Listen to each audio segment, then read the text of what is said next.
चलिएगा आज हम आपको 5 पे प्रश्नावली पढ़ाएंगे। ये 5वां चैप्टर है, पीछे के हमने पढ़ा दिए थे आपको, उसकी वीडियो आप देख लेना।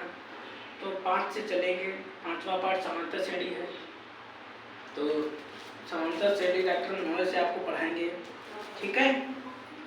समांतर श्रेणी में ये पहली हेडिंग में केवल आपसे बड़ी सरल बात पूछी गई है कि समांतर श्रेणी जो प्रश्नावली दी गई है, इसमें आपको प्रथम पद और सारवंतर बताना है, ठीक है। वही बात लिखा है, निम्न में से प्रत्येक का प्रथम पद और सारवंतर आपको बताना है। तो प्रथम पद क्या होता है, देखिएगा प्रथम पद ये होता है, ठीक। और जो आपका सारवंतर होता है ना, ये आपका डी होता है, ठीक। प्रथम पद ये होता है, सारवंतर डी। और सारवंतर ज्ञात करने का फॉर्मूला क्या होता है, अगर आपसे पूछा जाए सारवंतर ज्ञात कीजिएगा तो कैसे ज्ञात करोगे, ठीक है। श्रेणी का दूसरा पद माइनस, ठीक है, श्रेणी का पहला पद, ठीक है।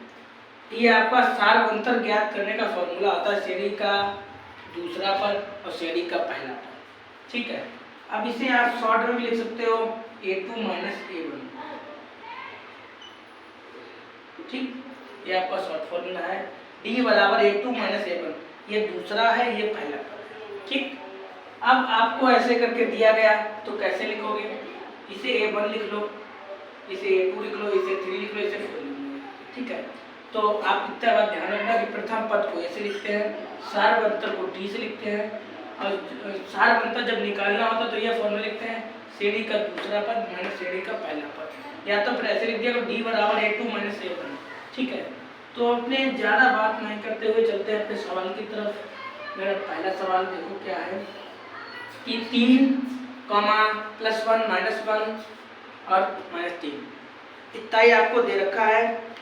और आगे मैंने कहा इसमें प्रथम पद और सारवंतर लिखेगा, तो कैसे लिखोगे, देखिएगा ये जो होता है ना, ये इसे a1 से लिखते हैं, a1 बराबर 3, a2 बराबर 1 और b2 बराबर ये हो गया, और a3 बराबर ये, a4 बराबर ये, ठीक।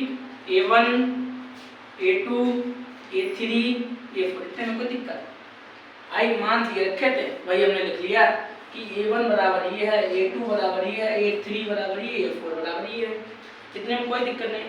उन्होंने ये पूछा है कि प्रथम पद बताइएगा, तो प्रथम पद ऐसे लिख लो आप, प्रथम पद आपका प्रथम पद कौन सा होता है, ये आपका प्रथम पद होता है। भाई पहले लिखा है तो पहला ही पद होगा, या तो आप पहला पद कह दो या आप प्रथम पद कह दो, तो आपका प्रथम पद क्या हो गया, 3। आपसे पूछा है सारवंतर, तो सारवंतर को कैसे लिखते हैं, डी से लिखते हैं। अब सारवंतर ज्ञात कैसे किया जाता है, a2 माइनस a1, ये आपको फॉर्मूला बताया था अभी हमने। तो यहाँ पे a2 का मान कितना दिया गया, ये लिखा है a2 का मान, फिर लिखा है माइनस, माइनस लिख लो। a1 का मान क्या है, 3, जब आप घटाओगे तो माइनस क्या बचेगा, 2, ठीक। अब दूसरे सवाल आपका दे रखा है कि -5, -1 3 और 7 डैश, ठीक है। इसमें भी आपको क्या करना है, प्रथम पद बताना है और सारवंतर बताना है। तो सबसे पहले आप क्या करो, ये लिख लो, a1 बराबर 5 है और a2 बराबर -1 है, a3 बराबर आपका 3 है, a4 का मान आपका कितना है, 7 है। इतना लिखने के बाद आप क्या करो, लिखो प्रथम पद, ठीक। आपका प्रथम पद कौन सा, ये वाला आपका प्रथम पद है, बस लिख दीजिए 5, आंसर आ गया आपका, ठीक है, प्रथम पद हो गया। अब आप सारवंतर को निकालिएगा, ठीक है। तो सारवंतर कैसे लिखते थे, a2 माइनस a1, सारवंतर कैसे निकालते थे, a2 माइनस a1, a2 का मान कितना दिया गया आपको, ये दिया गया a2 का मान, और माइनस लगा लो। a1 का मान कितना दिया गया, -5। अब देखिएगा यहाँ पे भी माइनस है, यहाँ पे भी माइनस, तो -1 को ऐसे उतार लो, माइनस माइनस क्या हो जाएगा, प्लस। आप घटाओ कितना आएगा, प्लस का 4, तो डी का मान 4 आ गया। ठीक है, आपका दूसरा भी हो गया। तब तक आप इधर वाला नोट करिएगा, इधर वाला। ठीक है, तीसरा सवाल देखिएगा क्या दे रखा है। ठीक, तीसरे सवाल में आपको बट्टे में दे रखा है, भिन्न टाइम में दे रखा है। 1/3, 5/3, 9/3, 13/3 डैश डैश डैश ऐसे दे रखा है। कुछ नहीं करना है आपको, प्रथम पद निकाल रखा, प्रथम पद ज्ञात कर देना और डी का मान निकाल देना। आप अगर ना लिखो इतना कोई बात नहीं, ये नहीं पूछा गया, ये तो हमने आपकी थोड़ा सहायता के लिए लिख दिया था। इसे प्रथम बोलते हैं, इसे द्वितीय बोलते हैं, तृतीय बोलते हैं, लेकिन आपसे केवल प्रथम पद पूछा गया तो प्रथम पद लिख दीजिए आप। प्रथम पद बराबर, प्रथम पद आपका कितना है,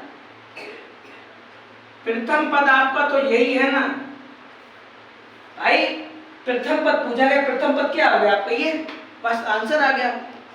सारवंतर भी ज्ञात कीजिएगा, तो सारवंतर कैसे ज्ञात करते हैं, सारवंतर वाला फॉर्मूला लगा दो। ठीक, तो सारवंतर का फॉर्मूला क्या होता है, a2 - a1। ठीक,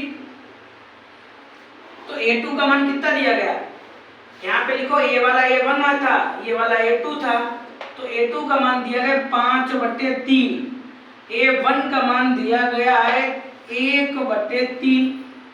अब देखिएगा, अब भिन्न कैसे हल करते हैं, यदि हर समान होते हैं तो, यदि हर समान होते हैं तो ऊपर वाली संख्या को ऐसे लिख लिया जाता है, जैसे ये 3 3 दिया गया, 3 लिख लो। ठीक, ये 3 3 दिया, 3 लिख लिया। ऊपर 5 था, 5 लिख लो, 1 था, 1 लिख लो। घटाव कितना आएगा, 4/3। आपका डी का मान कितना आ गया, बस आंसर आ गया। किसी को कोई दिक्कत, हमने थंबनेल में भी लिखा था कि घोल के पिला देंगे, आज हमने घोल के पिलाई दिया आपको। ठीक है, कुछ नहीं है इस प्रश्नावली में, आगे चलते हैं। और यहाँ से सवाल भी आता है आपका। ठीक है, अगला लास्ट सवाल इस प्रश्नावली, इसका दे रखा है चौथा, 0.6, 1.7, 2.8, 3.9 डैश डैश।